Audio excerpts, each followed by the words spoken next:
હવે વાત કરીએ નવસારીની કે જ્યાં કરોડો ખર્ચાયા છતાં પાણીની સમસ્યા યથાવત છે.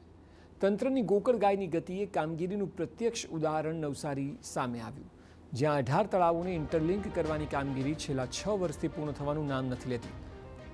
મહત્વનું છે કે નવસારીમાં 3.5 લાખની વસ્તી માટે 18 તળાવ પીવાના પાણીના સંગ્રહ માટે મહત્વનો સ્ત્રોત બની શકે તેમ છે, પરંતુ એકમાત્ર દુધિયા તળાવનો જ પાણીનો સંગ્રહ થાય છે. જો કે પીવાના પાણીની સમસ્યાનો ઉકેલ લાવવા 8 કરોડના ખર્ચે મધુર જળ યોજના અંતર્ગત કામગીરી હાથ ધરાઈ, પરંતુ આ કામગીરી પૂર્ણ ન થતાં પાણીની સમસ્યા યથાવત જોવા મળી રહી છે. પાણીની અછતને કારણે દિવસમાં એક જ વાર પાણી આપવાની નોબત આવે છે, ત્યારે વિપક્ષે તંત્રની કામગીરી પર આક્ષેપ કર્યા છે.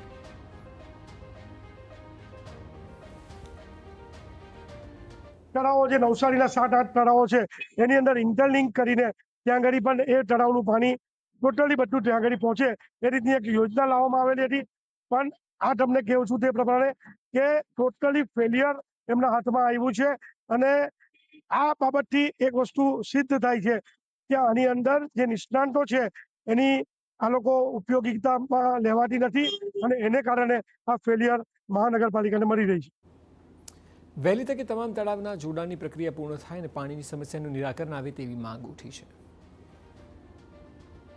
ઇન્ટરલિંક કરવા માટેની વાતો ચાલી રહી છે, એ માટેના વચનો પણ અપાયા છે.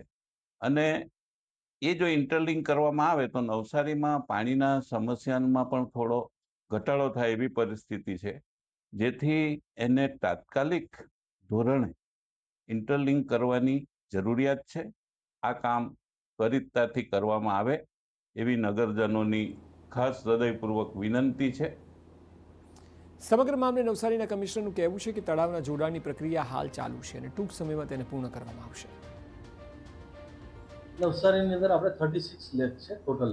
એની અંદર આપણે પ્રાયોરિટી બેઝ પર 6 તળાવો જે છે એનું કામ ચાલુ છે. એમાં 3 લેક છે એનું ઓલમોસ્ટ કામ પૂર્ણ થઈ ગયું છે. બાકીના વર્ક ઇન પ્રોગ્રેસ છે, જે પણ આપણે ટૂંક સમયમાં પૂર્ણ કરી દઈશું. ભરૂચમાં